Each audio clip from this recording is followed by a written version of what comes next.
IT job కోసం చూస్తున్నారా? ఐటీలో కెరియర్ బిల్డ్ చూసుకోవాలనుకుంటున్నారా? అయితే సమాధానం కోడింగ్ ట్యూటర్. హాయ్ హలో నమస్తే, welcome back to iDream media. ఈ రోజు మనతో పాటు ఉన్నారు అంతర్జాతీయ న్యాయవాది యుఎస్ నుంచి కావేటి శ్రీనివాసరావు గారు ఫ్రమ్ కావేటిలా. సార్తో మాట్లాడుతూ ముఖ్యంగా ఏదైతే H1B ఫీ $100,000 ఉందో దాన్ని వెనక్కి తీసుకున్న ట్రంప్, ఈ విషయం గురించి అప్డేట్ తెలుసుకుందాం. నమస్కారం సార్. నమస్కారం. మొన్నటి వరకు ట్రంప్ అందరినీ భయపెట్టాడు. ముఖ్యంగా ఇండియన్ స్టూడెంట్స్ అలాగే ఇండియన్ పేరెంట్స్ చాలా భయపడ్డారు. H1B ఫీ ఏదైతే ఉందో $100,000. ఒక మిడిల్ క్లాస్ మ్యాన్ ఇంకా అమెరికాలో ఆశలు వదిలేసుకోవాలని ఫిక్స్ అయిన రోజులు అవన్నీ కూడా. సో వినూత్నంగా ఇప్పుడు వెనక్కి తీసుకున్నారు ఆ ఇష్యూని. సో ఎందుకు వెనక్కి తీసుకున్నారు, దానికి గల కారణాలు ఏవై ఉంటారు, ఇది ఎంతకాలం ఆయన ఈ డెసిషన్ మీద నిలబడే ఛాన్స్ ఉందంటారు? ఇప్పుడు ఫస్ట్ ఆఫ్ ఆల్ ఇది మీరు అన్నట్టుగా వెరీ హాట్ టాపిక్. అంటే వెనక్కు తీసుకున్నాడా అంటే ఇక్కడ ఒక 2-3 క్లారిఫికేషన్స్ ఇవ్వాలండి. ఆయన ఏంటంటే ప్రొక్లమేషన్ చేశారు. ఏమని? ఎవరైతే అమెరికాకు రావాలనుకుంటారో H1B మీద వచ్చే సంవత్సరం నుంచి వాళ్లకు జీతం $1,00,000 కట్టి ఇవ్వాలి. రెండోది గవర్నమెంట్ ఫీజులు ఉంటాయి యథావిధిగా USCISవి. కానీ ఎవరైతే కంట్రీ లోపలికి వస్తారో రావాలనుకుంటారో వాళ్ళని సర్చార్జ్ లాగా పోర్ట్ ఆఫ్ ఎంట్రీ ముందు $1,00,000 కడితేనే లోపల రావాలని ఒక ప్రొక్లమేషన్ ఇచ్చారు. అంటే అంటే ప్రొక్లమేషన్ అంటే ఒక కింగ్ లాగా, అంటే ఒక మొనార్కీ లాగా, ఒక రాజు లాగా ఇచ్చేశారు ఆయన.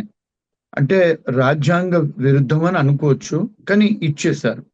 ఇస్తే ఏమైంది? చాలా హ్యావక్. అంటే మరి పెద్ద కంపెనీలను సంప్రదించి నేను ఇచ్చాను, చిన్న కంపెనీలు అంటే సంప్రదించలేదు అని, అంటే పెద్ద కంపెనీలు ఒప్పుకున్నారు అని చెప్పి అన్నారు. కానీ ఎక్కడా కూడా వాళ్ళు పెద్ద కంపెనీ వాళ్ళు ఒప్పుకున్న దాఖలాలు లేవు, కనపడలేదు. రెండోది ఏంటంటే ఇక్కడ ఏంటంటే చాలా మంది కేసులు వేశారు. ఏది మన చేంబర్ ఆఫ్ కామర్స్ వాళ్ళు, చాలా మంది ఆర్గనైజేషన్స్ కేసులు వేశారు ఆయన మీద. అంటే ఆయన తీసుకొచ్చిన ప్రొక్లమేషన్. ఇక్కడ మన వ్యూవర్స్ కి ఒక 2 విషయాలు తెలుసుకోవాల్సింది ఏంటంటే, ఇలాంటి చేయొచ్చా, ఇలాంటి వెసులుబాటు తనకుందా అంటే అమెరికన్ రాజ్యాంగం ప్రకారము ఒకవేళ మీరు ఇమిగ్రేషన్ కి సంబంధించిన ఎలాంటి ఫీజులు కలెక్ట్ చేయాలన్నా అప్పర్ హౌస్ లో లోవర్ హౌస్ లో లా పాస్ చేయాలి. అంటే ఏంటి? ఇప్పుడు మన దగ్గర పార్లమెంట్ ఉంది, మనకు లోక్సభ రాజ్యసభ లాగా ఇక్కడ కూడా సెనేట్ కాంగ్రెస్ అని ఉంటది. అందులో లా పాస్ చేస్తే అంటే మెజారిటీ అయ్యి బిల్లు పెట్టి ఆమోదం పెట్టి అది లా జరిగినప్పుడే అది కలెక్ట్ చేయొచ్చు ఆయన. కానీ ఆయన ఇష్టానుసారంగా $1,00,000 అని చెప్పి వేశారు. ఇప్పుడు ఏమైంది? కోర్టు మెట్లు ఎక్కారు చాలా మంది. ఎక్కితే ఏమైంది? ఇప్పుడు క్లారిఫికేషన్ ఏమిచ్చారు? ఇది వచ్చే సంవత్సరం నుంచి అప్లికబుల్ అవుద్ది. ఎవరైతే మొదటిసారి H1 వేసుకొని అమెరికాకు వస్తారో వాళ్ళకి అప్లికబుల్ అవుద్ది.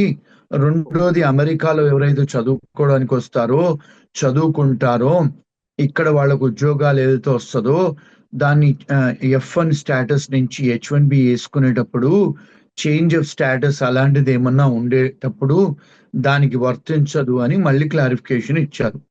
అంటే ఇక్కడ ఏంటి అంటే పరిస్థితి, అంటే ఇప్పుడు వచ్చిన స్టూడెంట్స్ ఇక్కడ ఉన్న వాళ్ళకి ఏమన్నా భయపడాల్సిన అవసరమా? భయపడాల్సిన అవసరం లేదు.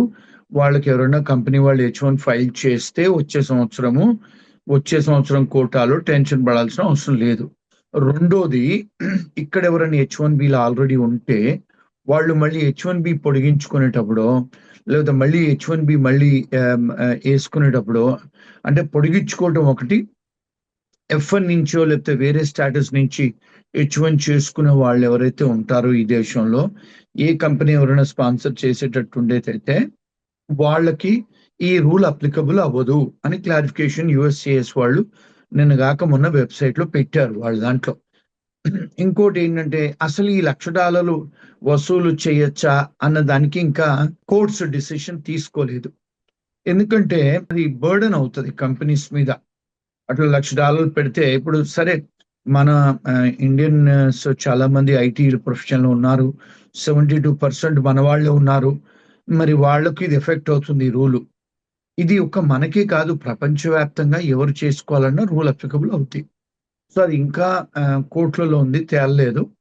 సో దాని గురించి ఆయన ఇచ్చిన, అంటే ఆయన అంటే ప్రెసిడెంట్ గా ఇవ్వరు, ఆ డిపార్ట్మెంట్ వాళ్ళు క్లారిఫికేషన్ ఇచ్చి వెబ్సైట్ లో పెట్టారు. అదండి జరిగింది. అంటే ఇప్పుడు ముఖ్యంగా ఇండియా నుంచి వెళ్ళాలి అనుకుంటున్న వాళ్ళకి, వాళ్ళ పేరెంట్స్‌కి ఎటువంటి ఒక కన్ఫర్మేషన్ ఇవ్వచ్చు అంటారు? లైక్ ఆహ్, యూజువల్లీ ట్రంప్ అనే పర్సన్ టారిఫ్స్ విషయంలో ఏం చేశాడంటే, సడెన్‌గా 500% అంటాడు, సడెన్‌గా 50% అంటాడు, సడెన్‌గా 20% అంటాడు. ఇప్పుడు ఈ విషయాన్ని కూడా అలాగే మార్పులు, చేర్పులు చేసే, ఎందుకంటే Trump is very innovatable and అలా సర్ప్రైజింగ్ యాక్షన్ తీసుకుంటా ఉంటున్నాడు. ఇప్పుడు ఈ ఫీజ్ విషయంలో కూడా మళ్ళీ సర్ప్రైజింగ్ యాక్షన్ ఏమైనా తీసుకునే ఛాన్స్ ఉందా? లేదంటే ఇది కొంచెం కమిట్మెంట్‌తో కూడుకున్న నిర్ణయంగా చూడొచ్చంటారా? ఇప్పుడు వాళ్ళు ఆల్రెడీ క్లారిఫికేషన్ ఇచ్చేశారు. ఒక్కసారి చేసిన తర్వాత మళ్ళీ వెనక్కి పోయేది ఉండదు. అంటే లాలో దాన్ని కొలాటరల్ ఎస్టాపల్ అంటారు. హ్మ్. అంటే ఒక్కసారి మీరు నిర్ణయం తీసుకున్న తర్వాత ఒక జడ్జ్ గారే గాని, ఒక ప్రెసిడెంటే గాని అలాంటి డెమోక్రటిక్ కాన్స్టిట్యూషనల్ బాడీలో మీరు ఒకసారి ఒక డిసిషన్ తీసుకున్న తర్వాత దాన్ని you are stopped from doing బ్యాక్‌గా మళ్ళీ వెనక్కెళ్ళి చేసేదానికి లేదు. రెండోదేంటంటే, ఇప్పుడు ఇక్కడ ఎవరైతే స్టూడెంట్స్ వస్తున్నారో యూఎస్‌కి, వాళ్ళిప్పుడు భయపడాల్సిన అవసరం లేదు. ఇప్పుడు ఆల్రెడీ ఉన్నవాళ్ళు గూడా భయపడాల్సిన అవసరం లేదు. ఎవరైనా కొత్త స్టూడెంట్స్ వచ్చి ఇక్కడి నుంచి ఇక్కడ చదువుకొని, ఇక్కడ మళ్ళా చేంజ్ ఆఫ్ స్టేటస్ ఫైల్ చేసుకొని, ఇక్కడ హెచ్-1 చేసుకునేటట్టయితే ఆ రూల్ అప్లికబుల్ కాదు గనక, కొత్త స్టూడెంట్స్ ఎవరైతే వస్తున్నారో లేదా పేరెంట్స్ పంపిస్తున్నారో మళ్ళీ స్టూడెంట్స్‌ని, వాళ్ళు భయపడాల్సిన అవసరం లేదండి. అది పేరెంట్స్‌కు మనం ఇచ్చే సందేశం. ఇక ఈ జనరల్‌గా ఈ ఫీజ్ పెరిగినప్పుడు ఒక వర్గం వాళ్ళు అంటే ఇక్కడి నుంచి యూఎస్ వెళ్దాం అనుకున్న స్టూడెంట్స్ వాళ్ళ పేరెంట్స్ కాస్త భయపడడం ఎంతో నిజం ఉంది అందులో. అయితే అమెరికాలో ఆల్రెడీ సిట్యుయేట్ అయ్యున్న పీపుల్ ఎవరైతే ఉన్నారో, వాళ్ళు గ్రీన్ కార్డ్ కోసం చూస్తున్న హెచ్-1 వాళ్ళు ఎవరైతే ఉన్నారో, వాళ్ళు మాత్రం కాస్త మనకు కొంచెం ప్రాసెస్ త్వరగా అయ్యే ఛాన్స్ ఉంది అని ఒక గుడ్ న్యూస్‌లో భావించారు దాన్ని. రీజన్ వచ్చేసి కొత్త హెచ్-1లు రావు. ఉన్న హెచ్-1లు త్వరగా ప్రాసెస్ అవుతాయి అనేది. మరిప్పుడు అది వెనక్కి వెళ్ళినట్టేనా? అంటే ఇక్కడ ఏమవుతదంటండి, ఇప్పుడు మీరన్నది కరెక్టే. ఇప్పుడు ఇక్కడ చేంజ్ ఆఫ్ స్టేటస్ అంటే ఆల్రెడీ స్టూడెంట్‌గా ఉన్నవాళ్ళు, వాళ్ళకి ఇబ్బంది లేదు. మళ్ళీ ఆల్రెడీ హెచ్-1లో ఉన్నవాళ్ళు, వాళ్ళకి ఇబ్బంది లేదు. అంటే కొంత కొంత కొత్త హెచ్-1స్ బయట దేశాల నుంచి ఎవరైనా తేవాలంటే వాళ్ళు రారు, చెయ్యరు వీళ్ళు. కంపెనీస్ చెయ్యరు, ఏం చేయరు. మరి అలాంటిది అయినప్పుడు ఒక బయట ఒక మెసేజ్ వెళ్ళిపోయింది గదా! ప్రపంచానికి టెక్నాలజీ వర్కర్స్‌కు అంత ఇది లేదు అక్కడ. లూక్రేటివ్‌గా ఉండదు. ఎందుకంటే ఆల్రెడీ 20 ఏళ్ళు, 18 ఏళ్ళు వెయిట్ చేస్తున్నారు హెచ్-1బీ మనకు I-140 అప్రూవ్ అయిన వాళ్ళు వెయిట్ చేయాలంటే 18, 20 సంవత్సరాలు వెయిట్ చేస్తున్నారు. మరిప్పుడు కొత్త వాళ్ళు ఆబ్వియస్‌లీ రారు. మూడోదేంటంటే ఇప్పుడు ఇక్కడ ఉన్న ఎంఎస్ చేసిన ఆళ్ళకి కూడా ఉద్యోగాలు ఈ సంవత్సరం, పోయిన సంవత్సరం నుంచి చాలా టైట్‌గా ఉంది. సో, చాలా మంది ఇప్పుడు చాలా కంపెనీస్ కూడా క్లోజ్ అవుతున్నాయి. ఎందుకంటే ఇప్పుడు ఐటీ కంపెనీస్ అందులో 70-80% ఐటీ కంపెనీస్ మన దేశీయులవే ఉన్నాయి. అవి నడవనప్పుడు మరి చాలా కంపెనీస్ ఏం జేస్తున్నారు, ఉద్యోగాలు లేవని చెప్పి స్టూడెంట్స్‌కే గాని, హెచ్-1బీ వాళ్ళకే గాని, వాళ్ళ వీసాలు క్యాన్సెల్ జేస్తున్నారు. కంపెనీస్ కూడా క్లోజ్ చేసుకుంటున్నారు. అంటే కొత్త హైరింగ్ లేదు. పాత వాళ్ళ నుండి నడపాలంటే మరి టాక్సులు కట్టాలి గదండీ! సో, ఇదొక బ్యాడ్ టైమ్ అని అనుకోవచ్చు. అందుకని కొత్త వాళ్ళు రారు. మీరన్నట్టుగానే మరి పాత వాళ్ళకు తొందర ప్రాసెస్ అవుద్దేమో అని అనుకుంటారు. అంటే అంత ఈజీగా ఏం లేదు. ఎందుకంటే మన ఇండియన్స్‌కి, ఫిలిపినోస్‌కి, చైనీస్‌కే గాని, మెక్సికన్స్‌కే గాని 15, 20 సంవత్సరాల వెయిటింగ్ పీరియడ్ అండి. అవును. అంటే ఏ కేటగరీ ఆఫ్ వీసాలోనైనా అంటే ఈబీ-1 అంటే సీఈఓస్ అనుకోండి అది.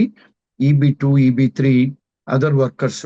అంటే ఈబీ-2 అంటే ఎవరైతే మాస్టర్స్ నుంచి వచ్చి పెట్టుకుంటారో గ్రీన్ కార్డ్‌లు. ఈబీ-3 అంటే ఎవరైతే బ్యాచిలర్స్‌తోని పెట్టుకుంటారో, ఇప్పుడు నర్సెసే గాని, అలాంటి వాళ్ళు స్పీచ్ పెథాలజిస్ట్‌లు, ఇంజినీర్స్, ఆర్కిటెక్ట్స్ ఒకవేళ వాళ్ళు బ్యాచిలర్స్‌తోని పెట్టుకుంటే వాళ్ళందరికీ కూడా హెచ్-1బీ నుంచి గ్రీన్ కార్డ్ చేసుకున్న వాళ్ళందరికి కూడా 18-20 సంవత్సరాలు వెయిటింగ్ పీరియడ్ అండి.